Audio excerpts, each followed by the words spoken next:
gostando de ver a participação.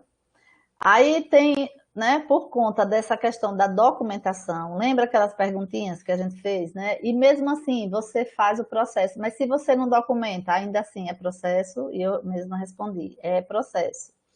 Então, mas aí teve a necessidade, além, né, da resolução anterior, que fala sobre, eles chamaram muita atenção para a questão da documentação. Então, essa resolução 429, que veio depois, né, em 2012, ela vai falar exatamente sobre o registro das ações, como um todo, né? No prontuário, em outros documentos, independente do meio, se é meio físico, né, tradicional, ou meio eletrônico, prontuário eletrônico. Então, mas fala muito sobre a questão dos registros, inclusive de cada etapa do processo, né? Fala sobre a responsabilidade e o dever que nós temos em registrar no prontuário e em outros documentos todas as informações inerentes ao processo de cuidar e ao gerenciamento dos processos de trabalho. Então, não é só prontuário, né? Puxando o gancho aí do que foi falado da questão dos manuais, a gente precisa também, são os nossos informações sobre gerenciamento do processo de trabalho. Onde é que eu vou ter isso? Nos manuais, nos protocolos, né? A gente precisa estar registrado, porque quando eu elaboro, isso aí não é meu, é do serviço. Eu saindo, Milena entrando, ela vai dar continuidade, né, ao que foi feito e vai atualizar. Isso sim, precisa ser feito. Revisar dentro das evidências, né? Para quê? Olhe para que é assegurar continuidade e qualidade. Então, se eu pego e assumo um serviço e eu não asseguro essa continuidade, eu não vou chegar nunca em níveis de excelência, em níveis de qualidade, tá? Porque, de novo, vou estar sempre no zero, entendeu? E em relação às questões éticas, aí vem a questão do nosso código de ética. No nosso código de ética anterior, né, que era o de 2006, não trazia absolutamente nenhuma informação direta sobre o processo de enfermagem. Esse de 2017, que eu tive a felicidade de participar da comissão de revisão do Código de Ética dos Profissionais, foi inclusive uma exigência mesmo assim nossa em relação a que de todo o grupo, né, uma necessidade que a gente sentiu de inserir no Código de Ética a questão do processo de enfermagem.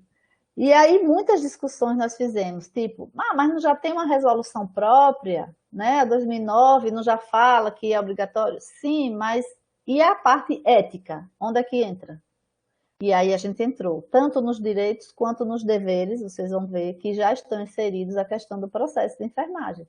Porque o que é que acontece? Se eu não estou implementando o processo e eu não estou infringindo em nenhum aspecto ético, mas agora eu já estou, desde 2017, tá? Então, a gente colocou como direito o artigo 14, aplicar o processo como instrumento metodológico para planejar, implementar, avaliar e documentar o cuidado à pessoa, família e coletividade. José, não seria um dever? Também vai aparecer como dever, escrito de outra forma. Mas porque a gente colocou que é um direito, para poder a gente ter as instituições, a gestão, saber que é um direito nosso e a gente exigir esse direito. Entendeu? Porque muitas vezes a organização do serviço de enfermagem ela não é efetivada não pela questão profissional, mas pela questão institucional, pela gestão, tá? Então, o que é que acontece? É um direito que nós temos. Então, você tem que exigir da instituição, exigir do gestor, porque é um direito que você tem de aplicar o processo, tá? Então, a gente achou bem interessante deixar isso claro, a questão do direito. E, além do direito, os deveres. Então, quais são os deveres que temos enquanto profissionais? Registrar no prontuário e em outros documentos as informações inerentes e indispensáveis ao processo de cuidar, isso até respaldado naquela outra resolução que nós mostramos agora, de 2012, porém a gente chama atenção de forma clara, objetiva, cronológica, legível, completa e sem rasuras. Aí já juntamos, inclusive, o que tinha já no outro Código de Ética, né? Aí também no artigo 37 fala sobre o dever que temos de documentar formalmente as etapas do processo de enfermagem em consonância com sua competência legal. Então, o que é que acontece aqui, gente? Quem não está documentando formalmente o processo está eticamente infringindo. Está infringindo o Código de Ética, porque é um dever. E agora? Ah, mas o problema não sou eu, não. O problema é porque na instituição que eu trabalho, lá também na atenção primária, não instituiu. Aí volto aqui, ó, para o direito que temos. Vamos exigir os direitos. Então, é direito. Temos o direito de aplicar o processo. Se não estamos aplicando, precisa buscar esse direito. Se não, seremos cobrados dos deveres, tá? Seremos, com certeza, cobrados dos nossos deveres. E ainda como dever, também, recusar-se a executar prescrição de enfermagem e médica, isso é mais, inclusive, para os técnicos, né? Na qual não conste a assinatura e número do registro do profissional prescritor, exceto situações de urgência e emergência, que isso também já existia. Então, essa questão da prescrição de enfermagem e da prescrição médica também, né? Outro item, isso a gente já discutiu aí, que lembra, estamos respondendo aquela pergunta, por que sistematizar? Aí já respondemos a questão da legislação e a questão da ética, né? E a ciência, a cientificidade na prática do cuidado. A gente observa que dentro do processo de enfermagem, a gente precisa, né, estar utilizando da fundamentação em todas as etapas. Aí a gente traz aqui o exemplo, né? Não é necessariamente um exemplo, mas é um fluxograma e acaba exemplificando as linguagens que a gente pode utilizar, né? Na coleta de dados, que vai estar respaldado em alguma teoria. Ah, não, José, eu vou ter que ver aquelas teorias todas. Sim, as teorias que vão trazer, de fato, como que é a enfermagem, os conceitos básicos, né? De saúde, de ambiente, de enfermagem, de cuidado, enfim. E dentro dessa perspectiva, desse entendimento do que é que traz, quais são as contribuições que essa teoria pode estar trazendo para o desenvolvimento do cuidado, é ele que vai respaldar a nossa coleta de dados, né? Esse entendimento que a gente vai ter de como investigar esse paciente ou comunidade ou família. Nos diagnósticos de enfermagem, existem várias linguagens padronizadas, tá, gente, de enfermagem. Existem em média de 14 internacionalmente, mas no Brasil e também internacionalmente a gente acaba utilizando mais as taxonomias NNN, né, que é NANDA, NIC, NOC, e a CIP. Então, muitas vezes eu já fui parada assim por alguns colegas, ex-alunos. José, a gente está sistematizando aqui a assistência, está querendo, está fazendo um projeto para sistematizar a assistência do serviço. Eu queria que você me dissesse o que é que você acha que eu tenho que utilizar? Você acha que eu tenho que utilizar uma teoria de enfermagem ou eu utilizo a NANDA? Ou você acha melhor utilizar a NIC? Aí eu digo, eita, eu acho melhor começar a estudar lá do comecinho, né?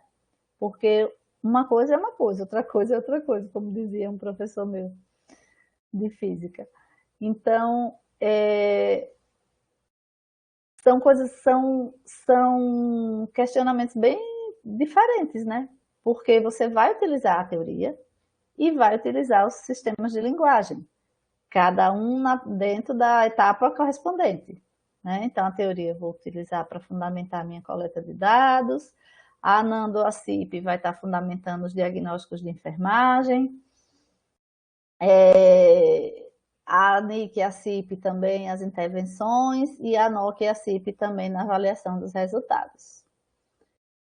Deixa eu ver aqui o comentário de Silvia. Em gestão pública é complicado, muitas vezes o gestor não entende a importância da implementação. Quando explicamos a necessidade, nossa equipe começa a colocar em prática, muda a gestão, mudam as pessoas. Mas eu acho que isso tem que vir de mais para cima, né, Silvia? Assim, por exemplo, um tempo, não se demora tanto tempo assim para poder você organizar o serviço, entendeu? Se realmente formar um grupo de trabalho, né, um GT, você consegue fazer, buscar consultoria, né, para poder ajudar a otimizar esse tempo, você consegue dentro de uma gestão bem antes, questão de um ano, sei lá, talvez até menos, organizar isso, né? E você vê que um secretário não fica tão pouco tempo assim, né? Então, eu acho que é possível.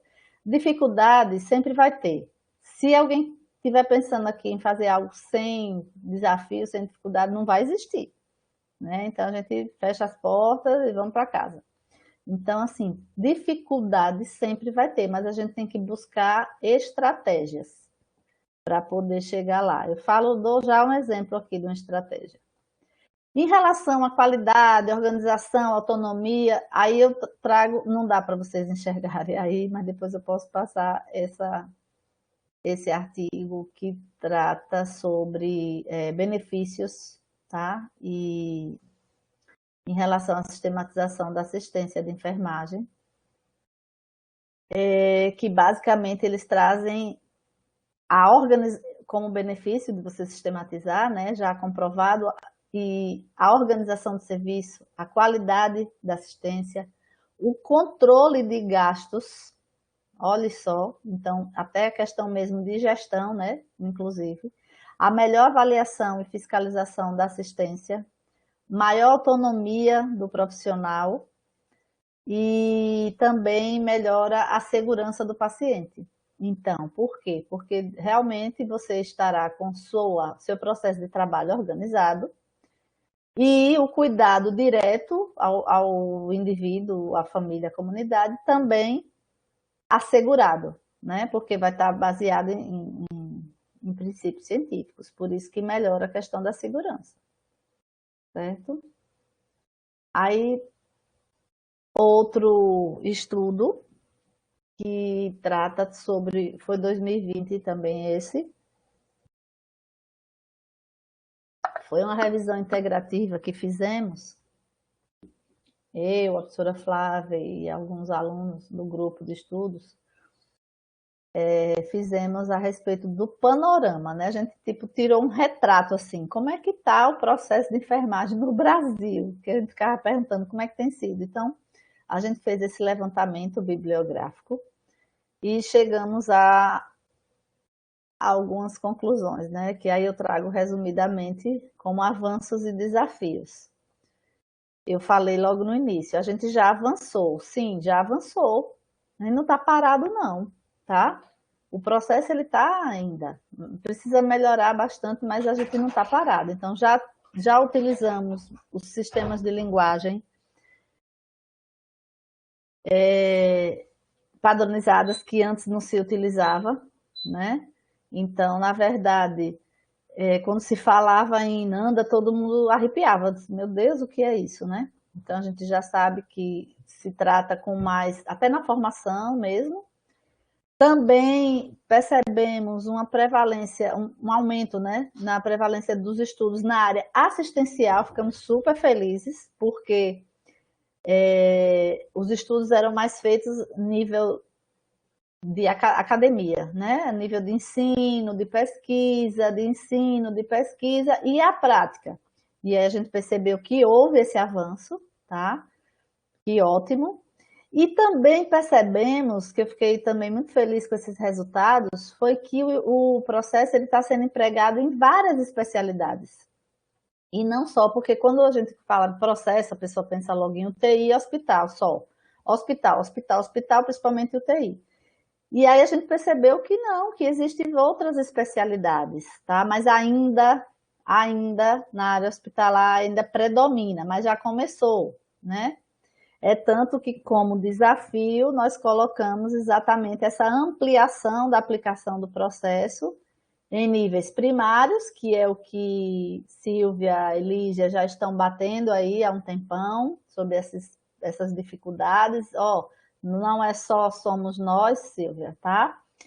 É a nível nacional, porque esse estudo foi feito, o que é que está sendo feito no Brasil. Então, um desafio foi exatamente a ampliação da aplicação do processo em nível primário e secundário na assistência à saúde, como também a fundamentação teórica do processo. Então, mesmo havendo mais estudos, havendo mais aplicação do processo, mas ele não está bem fundamentado, não refere quais são as fundamentações teóricas, como também não se fala muito da execução de todas as etapas do processo. Os estudos trazem algo relacionado a instrumento de coleta de dados. Pronto, para aí. Aí o processo ele não termina, né? O processo ele é cíclico. Ele precisa da finalização. Então a gente percebeu isso como um desafio também, tá? Claro que você não é o que eu quero focar na coleta. Beleza, vamos focar na coleta, mas ele não pode cair assim, soltinho, tá? Como eu falei do diagnóstico, como algumas pessoas interpretam ali a legislação. Ah, eu só tenho que fazer o diagnóstico. Mas como é que eu vou fazer o diagnóstico sem antes fazer? E para que eu vou fazer o diagnóstico se eu não vou dar continuidade? Enfim, não dá para pensar assim, né? A caixinha separadinha. Tem que ser a integralização mesmo. Também como desafio foi identificado a implementação do processo informatizado, porque é uma tendência, né? Facilita. Gente, a gente está aqui usando o quê? Tecnologia. Estamos próximos, né? Apesar de distantes assim fisicamente, mas estamos próximos aqui conversando. Então, o processo informatizado, ele é uma tendência e ele precisa ser estimulado. Porém, chamamos atenção para o seguinte: não dá para você pular etapas, tá? Primeiro precisa concretizar ele em meio mesmo, ou físico, ou digital, mas assim, principalmente meio físico, porque é o entendimento. Porque o que é que acontece? Claro que programas, softwares ajuda bastante, mas o nosso receio é o seguinte, é do enfermeiro achar que é o software que vai pensar no lugar dele. Tá? Porque o software ele vai direcionar, ele vai ajudar a reduzir, porque o número de informações é muito grande. Tá? Se você vai para fazer uma escolha, por exemplo, de uma intervenção, você tem mais de 12.000 atividades de enfermagem que estão contempladas na NIC, por exemplo. Tá? Então, o software, ele vai lhe ajudar, vai chegar, sabe aquele coisa de busca? Mas quem vai decidir, então a tomada de decisão é baseada no julgamento clínico. E quem faz o julgamento clínico somos nós e não o software, tá? Esse entendimento precisa ter, porque eu já escutei várias pessoas dizer assim, eu queria logo que informatizasse, porque aí era mais fácil, entendeu? Não é bem assim. Mas que a gente precisa evoluir, com certeza. E um outro desafio é exatamente a assistência estar sendo pautada em prática baseada em evidência. Tá? Professora, Oi. a senhora falando sobre a informatização, né? Eu tive uma experiência onde a instituição resolveu, faziam um processo de enfermagem, né? E aí eles utilizavam o computador e eles não faziam de forma eletrônica, mas eles construíam no Word, né, no aplicativo da Office, imprimiam e anexavam o prontuário. E aí a gente também conseguiu acompanhar e ver um grande problema. Não havia alteração entre o que se instituía de um dia para o outro, exatamente, o famoso copia e cola. E ele perde toda aquela, realmente, a proposta, a essência do processo, que é do processo ele ser contínuo, né? Ele ser individual, e principalmente do enfermeiro analisar e fazer o julgamento clínico, porque falar que o paciente hoje ele está de um jeito, amanhã ele não vai estar do mesmo jeito. Ele paciente sofreu várias intervenções, as respostas dele foram diferentes. Então, nessa instituição em específico, a gente começou a ver esse problema, a gente começou a ver isso não só com o processo de enfermagem, mas também com prescrição de outras categorias e tudo mais. Então, a gente tem que trazer a tecnologia como algo realmente que facilita, realmente algo que promove, mas sem tirar o papel humano e intelectual de quem é para elaborar e executar, e nesse caso o enfermeiro que é para elaborar, planejar, prescrever assistência de enfermagem. Milena, esse exemplo que você está dando, ele é a pura comprovação do que eu falei quando eu disse que muitos serviços eles fazem, ou sei lá, pensa que implementa o processo só porque é legalmente obrigatório.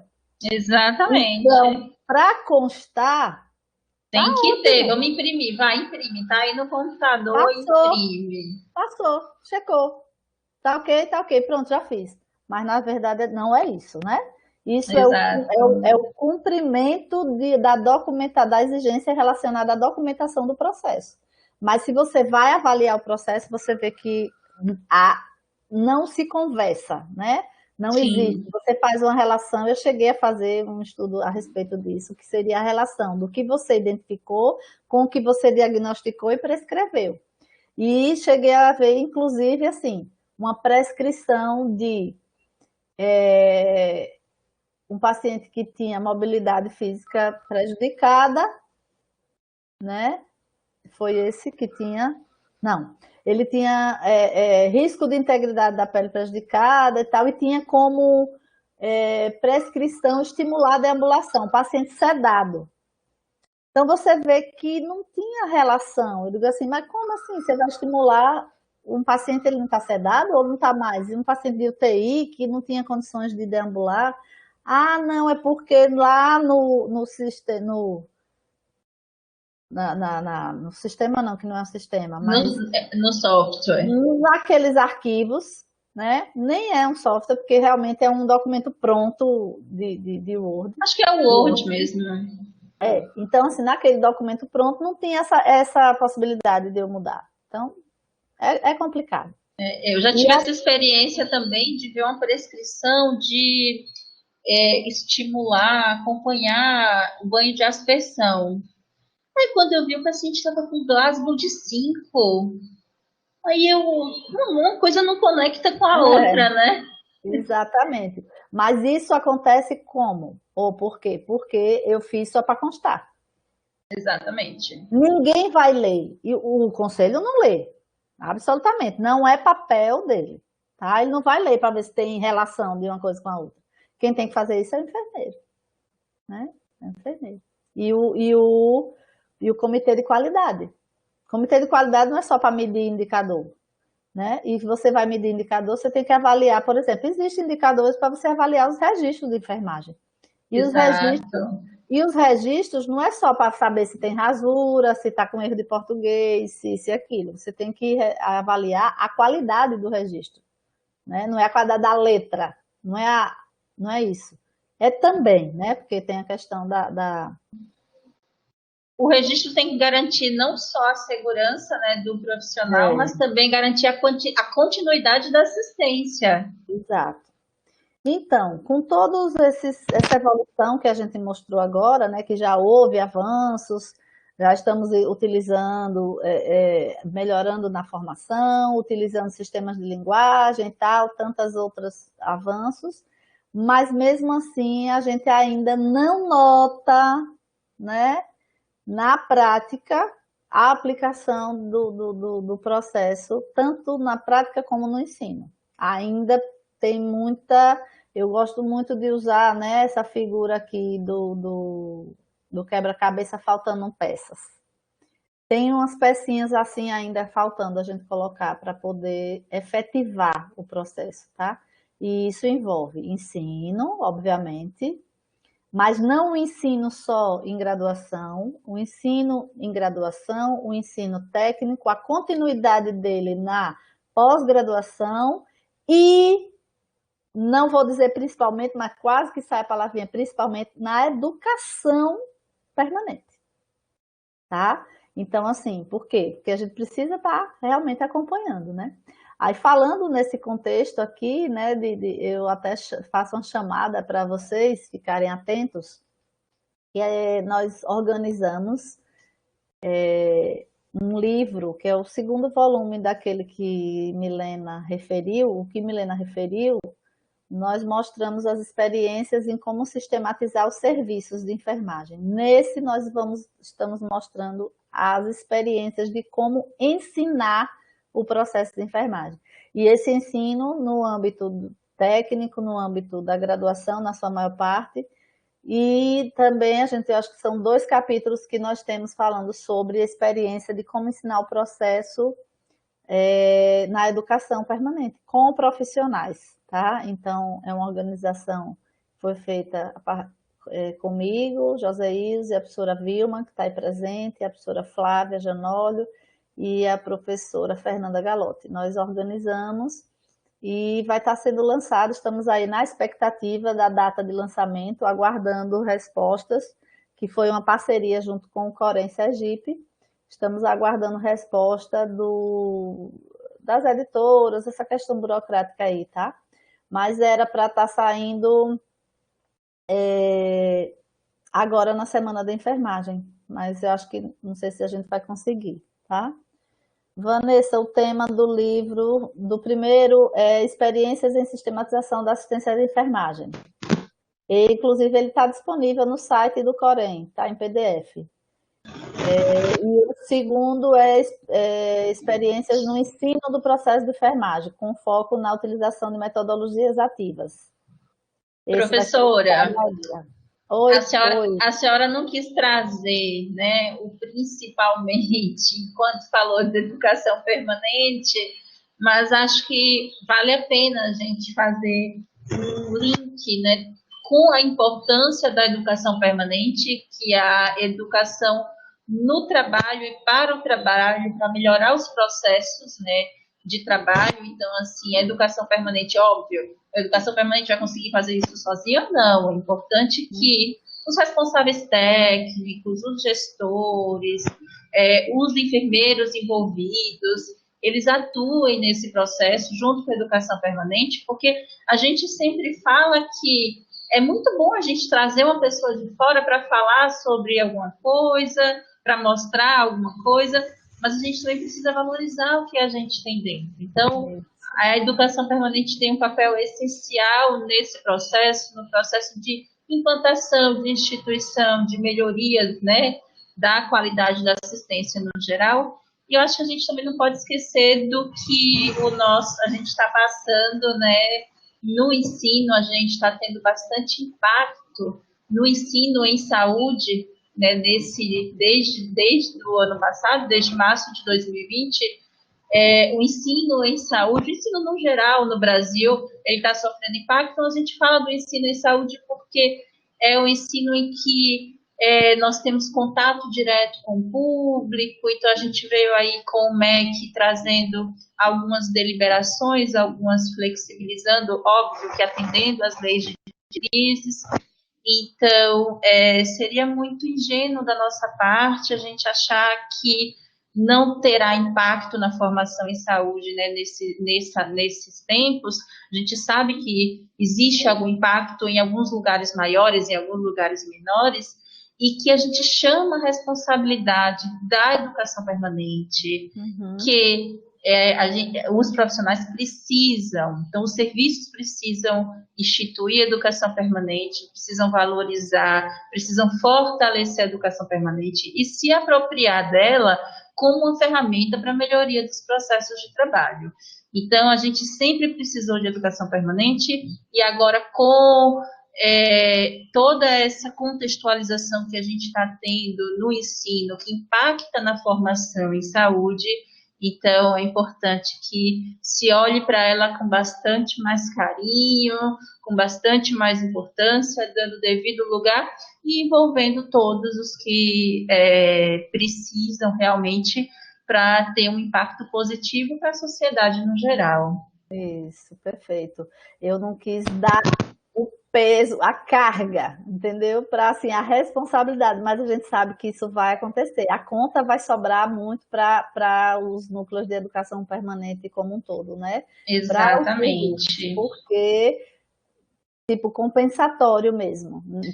Sempre é importante, principalmente a partir de agora, as pessoas que estão sendo formadas nessa modalidade É remota isso mesmo, é vai, compensatório. é compensatório. E assim, precisa entender e dizer, vamos para frente, que é com a gente mesmo, porque senão vai surtir um resultado negativo, né, na assistência e É, tudo. eu só enxergo esses dois caminhos. Ou É, se compensar com educação permanente, ou realmente a gente vê o resultado negativo, né? Infelizmente, ver as consequências desse impacto.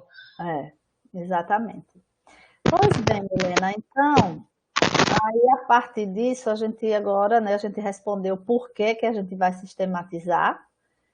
E, sim, só aqui eu mostro um mapa mental, né, mostrando um exemplo, né, de um problema de enfermagem, um diagnóstico da integridade da pele prejudicada e o quanto que a gente precisa utilizar do raciocínio clínico, né, enfatizando ainda a importância de a gente estar sempre se atualizando, né, buscando entender. Não dá para vocês lerem, não, mas o objetivo não é de ler, não. O objetivo é de mostrar a rede de raciocínio, tá?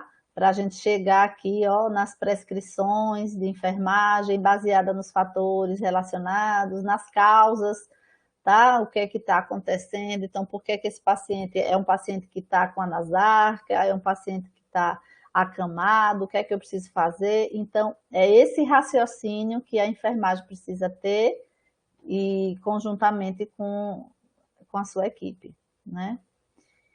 E também na prática, a grande dificuldade que se tem de praticar enfermagem é com aquela foto que eu mostrei, né? Que duas pessoas na porta vendo o enfermeiro na mesa cheio de papel. Então, não é nesse sentido. Então, na prática, a gente vai aplicar seguindo as etapas. Aí eu trago aqui só um pequeno exemplo, né, da prática, utilizando um instrumento de coleta de dados. Aqui é um pedacinho, tá? Porque aí eu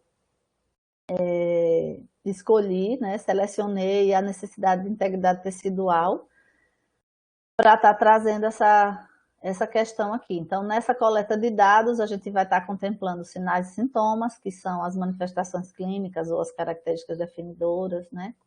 Vamos buscar também a causa, a etiologia, que pela Amanda a gente chama de fatores relacionados, ou aqueles que poderão contribuir para o aparecimento de outras questões que são os fatores de risco, né? A gente vai coletar por meio da anamnese, do exame físico, de resultados de exames, e tudo isso vai surgir como uma hipótese diagnóstica, né? Chamo atenção para a importância da utilização de um formulário, apesar de que muitas pessoas discordam, acham que é. Mas veja, gente, nós temos a necessidade de documentar o processo. Então, já começa pela facilidade de você ter certeza que está coletando corretamente os dados, né? De na construção desse instrumento ele ser direcionado e apropriado para a sua realidade, utilizar de termos baseados em evidências. Então, isso aqui vai estar direcionando eu chegar na próxima etapa, que é a do diagnóstico. Para esse caso aqui do paciente, a gente chegou nesse diagnóstico de integridade da pele prejudicada. No mínimo, a gente precisa ter o fator relacionado, e aqui esse RA é relacionado a. Por que que a gente precisa ter, no mínimo, aqui o fator relacionado descrito? Porque ele é quem vai direcionar as intervenções, tá? Eu sempre faço uma perguntinha quando, na primeira aula de diagnóstico que eu dou, eu sempre pergunto assim para os alunos: Me digam aí um cuidado de enfermagem que a gente precisa ter para um paciente com integridade da pele prejudicada. Todo mundo responde em uma voz única. Mudança de decúbito. Aí eu falei, veja, vocês não estão errados, mas vocês tinham que me perguntar, relacionado a quê, professora? Porque eu não disse que estava relacionado a nenhum tipo de mobilidade física, nada. Então, se eu disser que é em relação, por exemplo, a um pós-operatório, é um paciente que está com uma incisão cirúrgica, é um paciente diabético. Então, assim, são situações diferentes, são causas diferentes, são fatores relacionados diferentes. E se eu não trago isso no meu registro, na minha documentação do diagnóstico, vai acontecer aquilo que Milena falou, do copia-cola, das prescrições inadequadas. Por quê? Porque eu só tenho lá a integridade da pele prejudicada, mas aí está relacionado com umidade, com transporte de oxigênio reduzido, com imobilidade, circulação? Tá. Bom, então se aplica. Mas se fosse outra situação, já não se aplicaria, tá? Então é extremamente importante a gente colocar no diagnóstico qual é a causa, ou o que é que o fator de risco que está sendo associado a esse problema. E, de forma mais completa, ainda deveria ter na própria redação do diagnóstico as manifestações, né? Então, ele está manifestado por quê? Por quais sintomas, quais sinais, enfim. Mas, se você tem um instrumento de coleta de dados que contemple as características definidoras, isso já me deixa tranquila que eu não tenho tanta necessidade de colocar lá na redação do diagnóstico também as características definidoras. Por quê? Porque elas já estão contempladas. Porém, se esse roteiro de coleta ele não traz, não contempla essas questões, aí eu realmente preciso deixar muito claro como que eu cheguei a esse diagnóstico, tá? Como foi que como que esse diagnóstico surgiu, apareceu, você se baseou em quê? O que foi que você identificou que lhe fez afirmar que ele tem uma integridade da pele prejudicada, né? Então é importante isso. Aí a gente ainda na prática, bom, já tem um diagnóstico, agora eu preciso elencar os resultados e as intervenções, né? Nesse caso aqui, gente, eu estou fundamentada na NOC, porque a gente já utiliza, no hospital universitário, a gente já utiliza na prática a NOC, né? E na formação também. Então, quando a gente tem o diagnóstico, a gente já escolhe qual é o resultado esperado que eu quero, né? Então, neste caso aqui, porque a gente precisa avaliar antes e depois das intervenções. Então, neste caso, o resultado sugerido é integridade tissular, pele e mucosas. E aí a gente escolhe quais são os indicadores. Os 2 indicadores foram escolhidos, o de perfusão tissular e o de eritema e endurecimento. Por que escolhemos esse? Exatamente porque ele traz aqui, ó, a questão dos fatores que estão relacionados, né? Então, tem tudo a ver a escolha aqui dos indicadores. Mas, José, a gente vai estar fazendo isso no nosso dia a dia, não entendi, é muito complicado, vou gastar 2 horas para fazer. Gente, a gente está considerando o seguinte, na etapa da sistematização, ou seja, quando você começa a organizar, que você vai levantar o perfil diagnóstico da sua unidade, você vai levantar o perfil dos resultados, você vai reduzir, você já vai direcionar quais os principais que poderão surgir durante a sua prática. E aí você já está lá pronto e você vai escolher, entendeu? Então, assim, não é tão demorado desse jeito, a não ser que você não sistematize e queira implantar o processo sem antes fazer toda a parte de organização. Aí, realmente, o bicho pega, né? Então, nesses indicadores, a gente tem uma escala do tipo Likert que vai avaliar se o paciente está de 1 a 5, né? 1 é mais comprometido, 5 é a nota melhor, né? Eu digo sempre assim aos alunos, entre a nota 1 e 5, vocês querem qual nota? 5. Eu digo, então pronto, lembre sempre disso, que 5 é o melhor resultado. Então ele vai de grave comprometido até não comprometido para esse indicador. Mas são 14 escalas que a gente utiliza na NIC, ou na NOC, tá? Então, para eritema e endurecimento, esse indicador, a gente utiliza a escala de grave até nenhum, ou seja, ele tem um eritema leve, então é 4. E aí, por que eu preciso quantificar? Porque na próxima etapa de avaliação, eu vou precisar dessa avaliação inicial, né? Aqui, como eu disse aqui, ó, eu acho que eu coloquei aqui. Cadê? Nessa etapa, o paciente ele é avaliado para identificar o estado inicial em relação ao diagnóstico e assim estabelecer resultado alcançado por meio de intervenção. Você precisa avaliar antes e depois da intervenção, tá? E aí a gente, na intervenção também, gente, todas essas resultados de intervenções, eles estão, na hora de você levantar quais são os apropriados para o problema, é de acordo com o diagnóstico.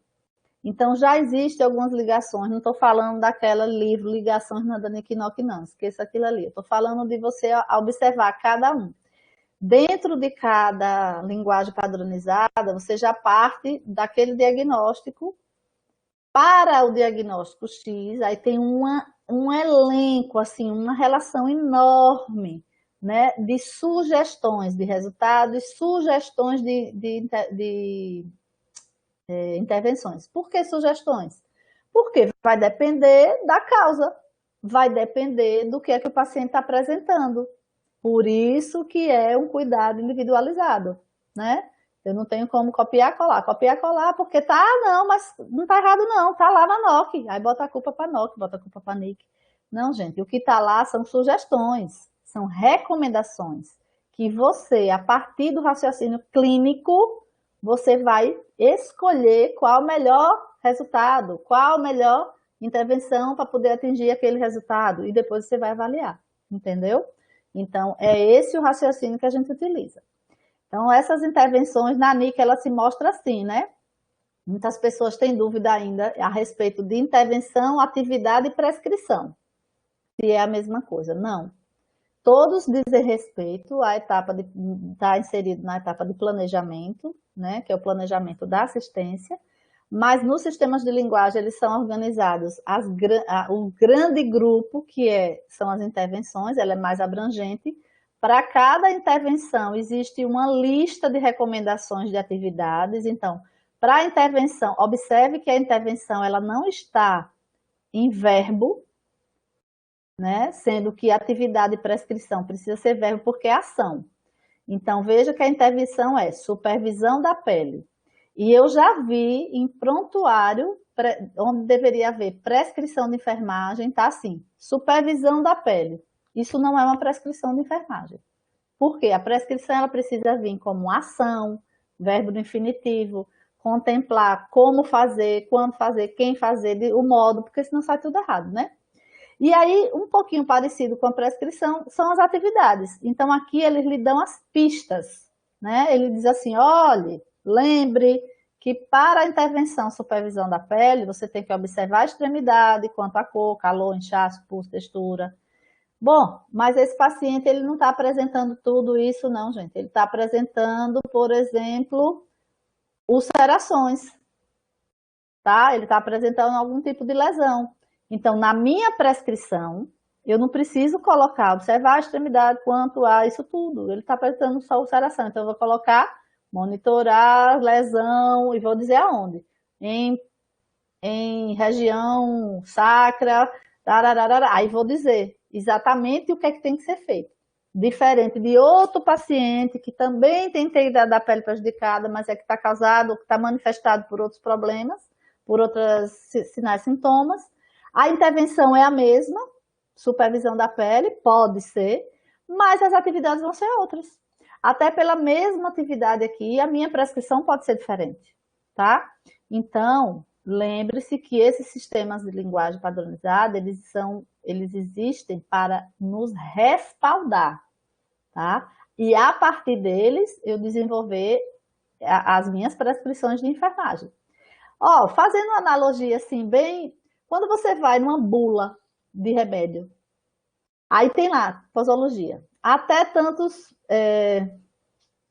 idade, peso, não sei o quê, tantos miligramas por quilo até 4 vezes ao dia, enfim, tá lá dizendo. O que é que tá agora, quem é que define de fato a prescrição, a posologia? É o médico que vai dizer, né? Então, ele não utiliza exatamente igual. Depende do caso. Depende se aquele paciente já utiliza uma outra medicação que pode interagir. Depende da reação, depende do peso, depende de um monte de fator, né? Aí diz assim, ou a critério médico. Então, do mesmo modo que tem lá a posologia, tantos miligramas por quilo de peso, não sei quantas vezes ao dia, a mesma coisa é aqui. Então, ele dá sugestões, mas quem define é o enfermeiro. É o enfermeiro que vai realmente prescrever os cuidados, a depender de cada situação. Entenderam? Então, assim, não é para a gente copiar, colar, copiar, colar, copiar, colar. Tem que estimular nos nossos alunos, nos enfermeiros, nos técnicos de enfermagem, o raciocínio. Para este caso, qual é o cuidado? Tá? Então, generalizar. Não generalizemos, por favor. Senão não acontece. Professora, é isso Oh, mesmo. A gente, principalmente assim, né? Minha experiência no ensino. Então, geralmente a gente sempre traz, eu acompanho muito aluno de estágio, e aí a gente, periodicamente, a gente traz os estudos de caso para construir e trabalhar processo de enfermagem. Aí quando vai intervenção, prescrição, né? A prescrição de enfermagem, aí tem supervisão da pele. é. Aí eu faço, meu Deus, mas você O que é que eu vou fazer? avaliou o paciente, examinou o paciente todo certinho, utilizou todas as técnicas, inspeção, palpação, percussão, ausculta. Quando chega na prescrição de enfermagem, você manda supervisionar, supervisão da pele. E quem vai fazer essa supervisão? Né? Como? Como vai Quantas fazer? vezes? Quantas Quantas vezes ao dia? vezes, né? E assim, como é que vai ser isso? Aí eu sempre falo, faço uma analogia. Pensem, gente, que vocês vão contratar um diarista, uma faxineira nova, e vocês vão ter que É, dizer como é que você quer, como é que você gosta que seja a sua faxina, né? Pense que você tem que dizer o que é que você quer que use, como você quer que use, quantas vezes no dia você quer que faça. Então a gente consegue perceber, né, que os meninos ficam muito presos ao que está lá no NIC, que, como a senhora falou bem, isso, aquilo que está no NIC nos respalda, está baseado, né?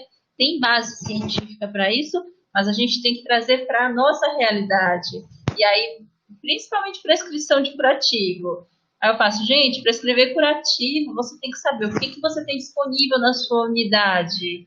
isso. E isso que você está disponível, você tem que fazer de quê? Uma vez ao dia, de 12 em 12 horas. Então, a gente percebe bastante essa confusão e a gente tem que É. entender que como o enfermeiro tem o papel de prescrever, você precisa ser muito preciso e muito correto na sua prescrição de enfermagem para garantir o resultado que você espera. Isso. Se você não Nós, for preciso, a prescrição não vai ser seguida de maneira correta. nós já evoluímos muito em relação a diagnóstico, até chegar e coleta, já está fazendo bem, que antes, quando se falava Sim, sem exame dúvida. físico, exame físico, tinha enfermeiro que se arrepiava, não chegava nem perto do paciente. Ah, eu não sei fazer uma ausculta. Isso já passou, viu? Já está Sim, sem bem. dúvida. Isso aí eu não tenho mais nenhum questionamento. Assim, eu acredito que o enfermeiro ele tem hoje assim sai com muita competência, né, para poder examinar o paciente, levantar, fazer uma boa anamnese, investigar, diagnosticar. Aí, onde é que está travando? Na prescrição. Na prescrição, exato. Aí, nós estamos batendo, batendo. Olha, são muitas oficinas que a gente está fazendo. Como prescrever cuidados de enfermagem? Eu tenho uma oficina, se vocês quiserem, qualquer dia a gente pode fazer. Ah, Como já me prescrever, interessei. como prescrever cuidados de enfermagem? E aí eu tive uma experiência que eu achei magnífica, que foi porque a gente fazia muito assim, só o enfermeiro e tal. E nós fizemos enfermeiros e técnicos. Nossa, foi a melhor oficina que eu fiz em relação a essa temática. Porque como o técnico ele está muito, muito mais presente, né, à beira-leito mesmo, assim, com o paciente, ele sabe todos os cuidados que precisam ser feitos para determinado problema. E aí, quando a gente juntou o enfermeiro com o técnico, foi uma troca de experiência magnífica, porque ele sabia o que tinha que fazer, mas não sabia como passar isso. O enfermeiro sabia como escrever, mas não sabia exatamente. Enfim, foi uma experiência excelente e foi muito bom mesmo, entendeu? A gente fez antes da pandemia, a gente fez presencial e foi ótimo. Mas assim, Conversaremos sobre essa oficina. deixa eu ver se a gente volta, porque ela é melhor Sim. presencial, né? Porque a gente consegue formar os grupos, apesar de que a gente forma grupo também remoto, né? Mas não é a mesma coisa, não. Bom, mas ótimo. Nesse livro, Milena, que vai ser lançado agora, e demais ouvintes, né? Eu estou me referindo a Milena porque eu só estou enxergando Milena. Mas a gente tem um capítulo que a gente utilizou a sala de aula invertida como metodologia para o ensino das prescrições de enfermagem para necessidades de higiene. Foi excelente, foi excelente. E a gente conseguiu separar e tudo, assim, em etapas, foi muito bom.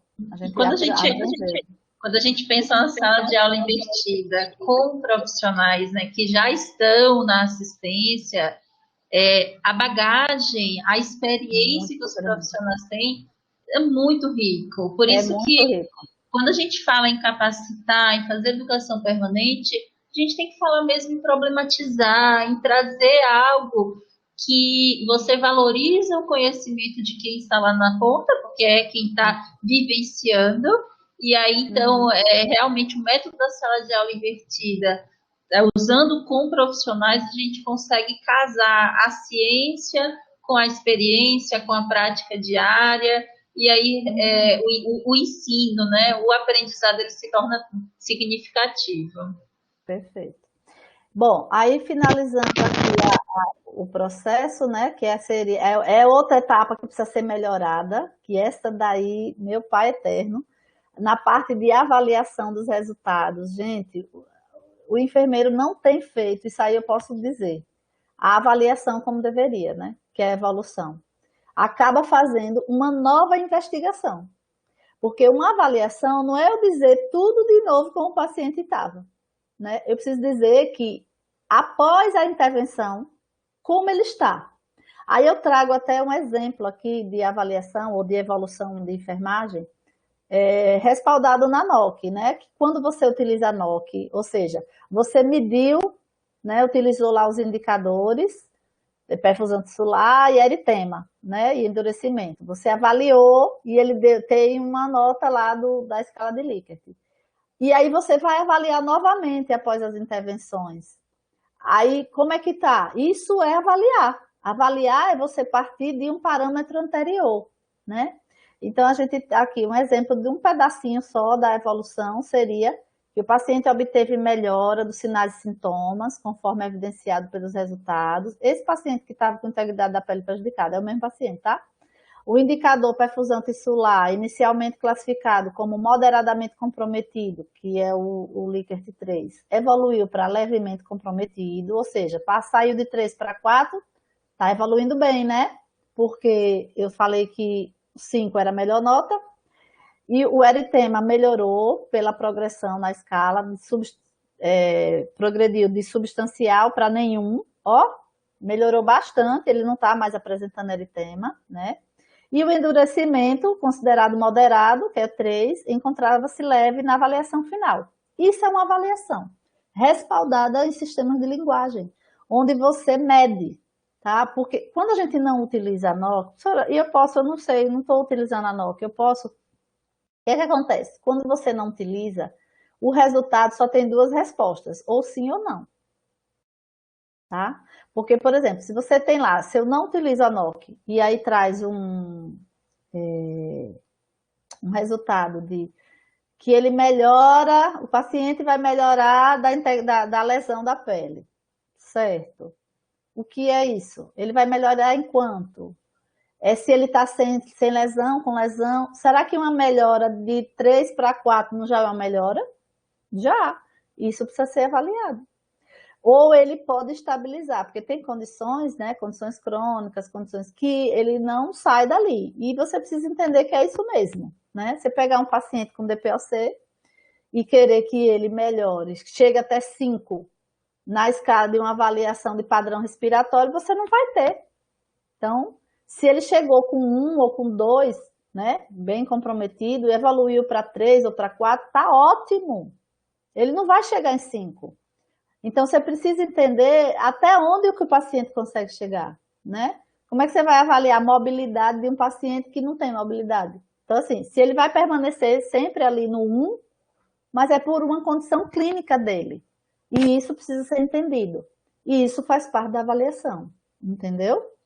É uma área que a gente ainda precisa. Eu ainda estou batendo muito na prescrição e a próxima desafio é bater em cima da evolução, porque tá demais, hein? O enfermeiro não está evoluindo muito bem, não.